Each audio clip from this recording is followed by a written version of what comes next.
What's up, guys? Welcome back to the Home Slice, and welcome to my new series that I'm going to do on testing different types of steel with the 40mm Manila Rope.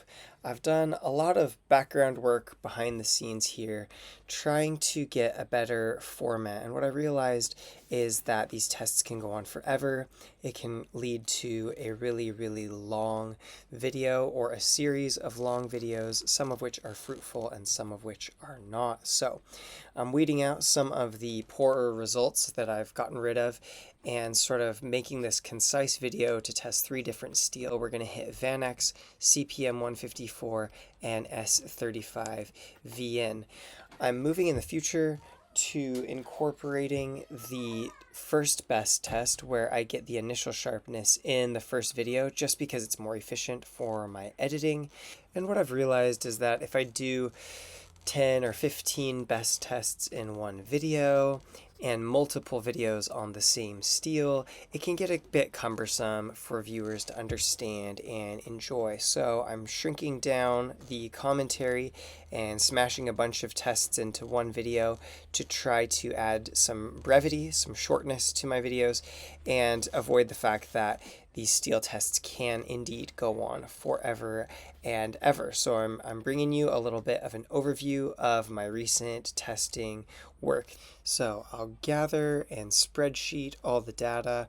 I'll plot a chart at the end of this video to show the results in a visual way, and I'll give you all of my relevant thoughts, but only my relevant thoughts in this voiceover. And what I'll do with each video is I will speed the video up so that the video ends up being the same length as all of my thoughts on the voiceover, so we don't end up wasting any time for you guys. So onto the edges that these steels were all wearing. All of these were sharpened up to a Veneve 3 to 5 micron water diamond stone and stropped on stroppy stuff compound on leather down to a 1/4 micron. And the reason for that is I did a lot of testing on Vanax. Vanax has been the first really high carbide and nitride volume steel that I have done this Manila Rope testing on, and I had certain stones that did not work so well on it. My water stones did not work so well on it, and I realized that certain knives, certain steels are going to be a little bit picky. In the end, I've gone all diamond because it's versatile and generally it gives a similar result on any relatively high carbon steel that's comparable. Now, it is comparable, but you'll notice that the initial best numbers were different, with a variance of 47 grams on the best machine between them. I know that many of you will be familiar with Vadim Krychuk's work, where he says that an edge that is over 100 grams on the best machine is not fully deburred, and certainly I'll probably get some complaints about that. I want you to understand that I am a person who has somewhat limited time, and I really want to figure out some big picture principles. And so what I've done is I've stopped micromanaging and forcing everything to be under 100 grams best to start with. There's a few reasons for that. One of the reasons is I've gotten really good at getting things under 100 grams best, and I found that in the rope cut testing that I've done in the background on Vanax and H1 and LC200N, that it doesn't actually equate to an edge that lasts longer. Sometimes you can strop it to under 100 grams on the best machine and sort of strop the aggressive life out of the edge. And there are certain times where it actually performs worse. So what I want you to understand is this, that I'm not seeking for the best kind of steel. Like, all of that research has already been done, and I don't need to repeat anything of that. What I'm trying to do is to observe how do different steels respond to the same sharpening protocol, and can we figure out what's the best way to sharpen different kinds of steel. Okay, sorry if things sound a little bit different now. I had to go rescue baby Thad, who was very sad, and put him down for a nap, and now I'm back a bit later. Anyway, that's the basic premise of this series, and what we can see in the wrap-up of this one is that the CPM154 cut through the Manila Rope 8 times before going over 400 grams on the best machine.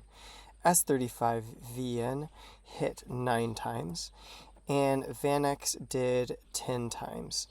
Now, I'll give some sort of general observations, and then we'll take a look at the graph. So my general observation is that this seems to make sense. Like, it seems pretty intuitive.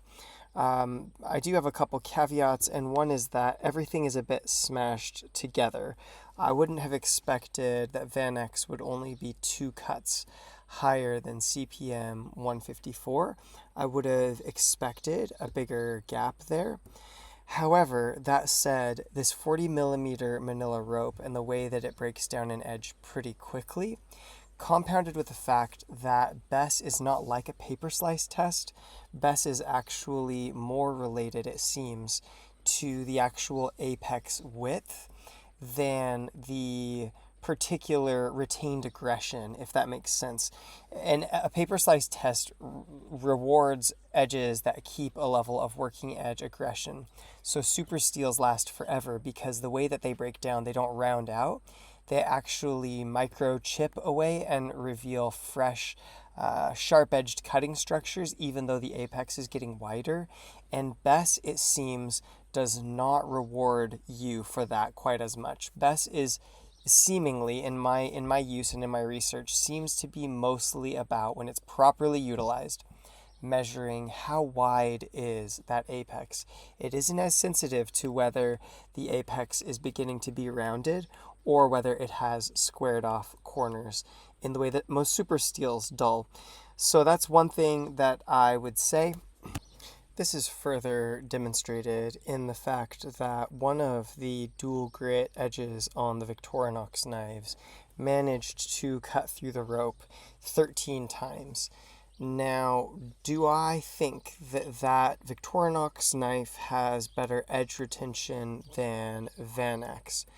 No, I think that BESS is sensitive to certain things, and stable edge steels seem to have inflated performance characteristics sometimes, in my experience, over carbide rich steels. So we'll need to be sensitive to that in this future testing.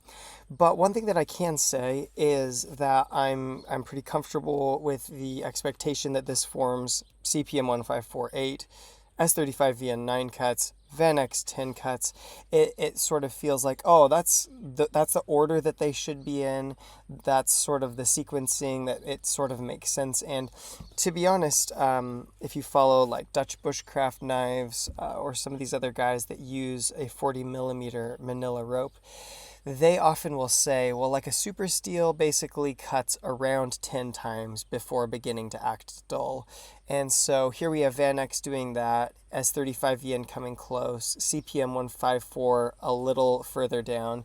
And it seems like this is, about what you should expect. Dutch bushcraft knives, they're slicing a piece of phone book paper to see how long it takes to dull the knife. So it is a little bit different than BESS. But I think that what this shows me is that this form of testing is going to be close enough for me. It's going to line up closely enough with what's been done by Dutch bushcraft knives, by Pete at Cedric and Ada, by Dr. Laren Thomas, and other edge retention testers for it to give me valid data to help guide us in our journey to the best sharpening methods, the best sharpening stones. So I'm comfortable with this. I feel like we don't have to reinvent the wheel. And I don't think I'm going to fine edge test everything. Like, we've got a good metric here of what your basic stainless steels do. And maybe I'll test some fine edges down the road.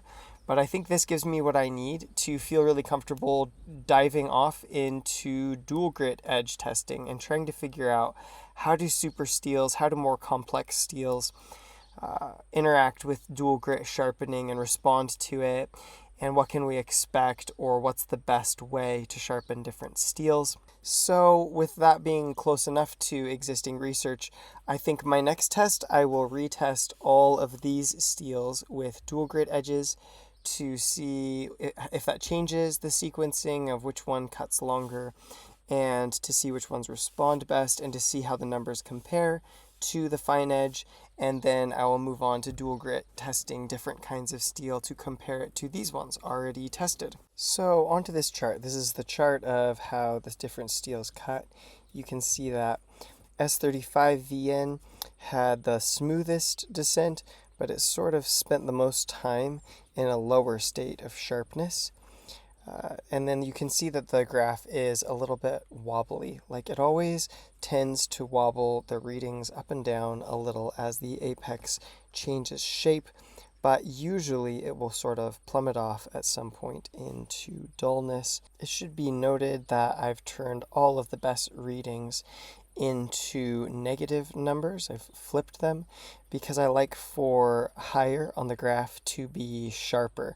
It doesn't mean that they have actually read negative 107 or what have you on the best machine. I just like to flip the graph so that they start out high and get low because it makes more sense for my brain. Your y-axis there is best readings, and your x-axis is how many times it cut through the rope. Something that's coming up in my own personal life is that we are likely moving back to the United States from New Zealand at some point in 2026. So although it has been a long process with lots and lots of stone tests and Victorinox tests and other things, I have to get done in the next year with testing all the steels that have been sent to me and get them back to viewers. So that should be an encouragement to you if you're a donor. Your stuff will be on its way sometime relatively soon. Sorry for the long wait. And if you are a viewer, that should be hopefully exciting for you, as this upcoming year will see the testing of probably 30 different kinds of steel, and we can begin to answer some of these questions like what steels respond best to dual grit sharpening, or what's the best way to sharpen my favorite steel. Lots of these answers and more should be uncovered during this year. If you want to see another video of mine, click the link on screen now. Otherwise, I will say peace out from the home slice, and I hope you have a wonderful day. Thanks for tuning into this episode.